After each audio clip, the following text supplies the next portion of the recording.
digunakan untuk membantu pekerjaan kantor. Benar. Jadi peralatan kantor itu bisa dibilang adalah alat-alat yang digunakan di lingkungan kantor, yang mana alat-alat ini bisa mendukung perancangan operasional yang ada di kantor.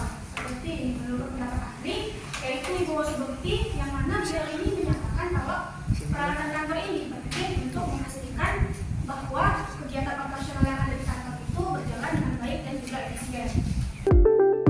Yang terakhir ini ada prosedur pengelolaan peralatan kantor. Siapa yang tahu apa tahapan pertama dari peralatan kantor? Harus direncanakan dulu. Jadi kata ini benar-benar yang mana tahap pertama dari pengelolaan peralatan kantor ini harus direncanakan terlebih dahulu. Yang mana di tahap perencanaan ini kita bisa buat di daftar-daftar barang apa aja yang kita butuhin, dan kita harus pastiin dulu anggarannya itu sesuai sama dana yang disediakan oleh perusahaan. Kemudian tahapan yang kedua itu ada pengadaan peralatan. Di tahap pengadaan ini sudah mulai proses, kita bisa membuat surat permohonan atas barang-barang yang kita buat di daftar perencanaan tadi. Kemudian setelah itu kita cek dulu stok barang yang ada di gudang ataupun yang tempat penyimpanannya, dan setelah dicek kita itu bisa mengajukan ke bendahara apakah dana yang disediakan itu cukup nggak sebelum membeli peralatan tersebut. Kemudian tahapan yang ketiga itu ada penerimaan barang. Jadi kalau misalnya barang yang kita pesanin udah sampai, kita cek dulu barangnya itu sesuai nggak jumlah sama kondisinya sesuai yang kita mau. Jadi harus dicek ulang, dan setelah dicek ulang itu harus kita catat lagi di buku catatan penerimaan barang supaya nggak ada barang-barang yang terlewat. Kemudian setelah penerimaan barang ada penyimpanan barang.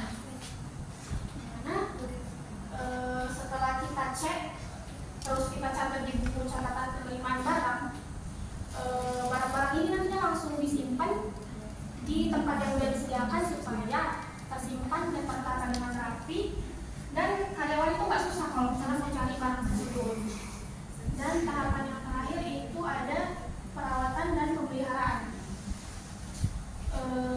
Di tahapan ini kita harus melakukan pengecekan sama pendataan secara berkala. Jadi dari pengecekan ini kita bisa tahu alat-alat apa aja yang rusak ataupun yang masalah, sehingga bisa langsung kalau misalnya ada barang yang rusak itu bisa langsung kita perbaiki supaya barangnya itu bisa berfungsi lagi dengan baik. Jadi itu tadi materi terakhir. Di sini ada studi kasus.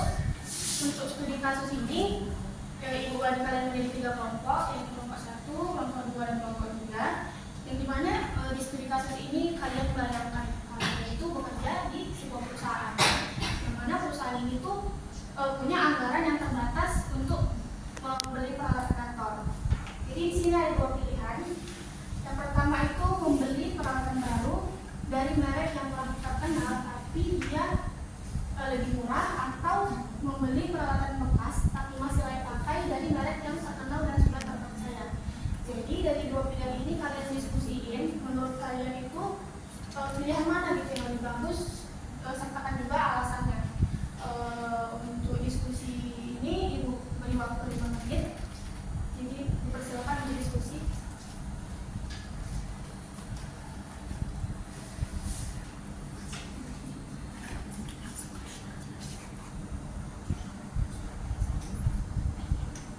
Jadi apakah sudah siap berdiskusinya?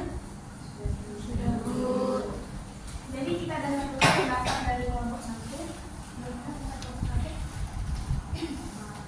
Saya mewakili kelompok 1. Kami memilih opsi pertama, Bu, karena meskipun mereknya kurang terkenal, tetapi karena itu baru dan tidak ada risiko dari kerusakan dalam waktu yang dekat, Bu.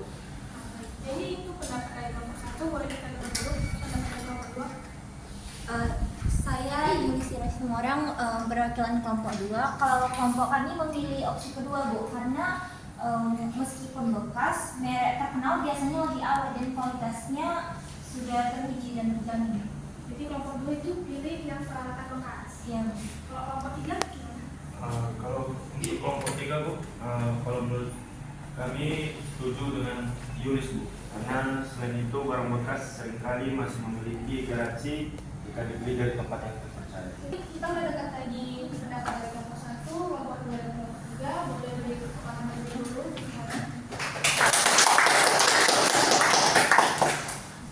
Jadi jawaban semua kelompok itu udah bagus, karena memang dalam memilih peralatan kantor ini itu harus disesuaikan dengan kondisi dan kebutuhan dari perusahaan itu sendiri.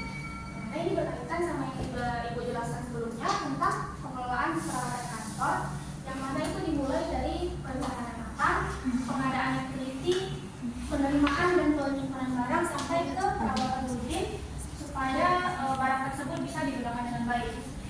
Nah, untuk kedua pilihan ini kita bisa lihat kelebihan dan kekurangannya masing-masing. Kalau misalnya kita beli peralatan baru itu dari merek yang kurang terkenal, risiko kerusakan itu kecil karena dia barang yang baru. Tapi karena dari merek yang kurang terkenal, jadi belum banyak orang yang review bagaimana kualitas dari barang tersebut.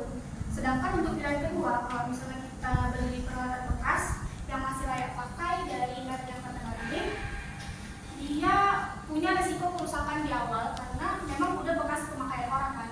Tetapi karena dia mereknya terkenal, biasanya kualitasnya itu terjamin. Jadi memang dalam pilihan ini pokoknya disesuaikan aja sama kebutuhan dari perusahaan.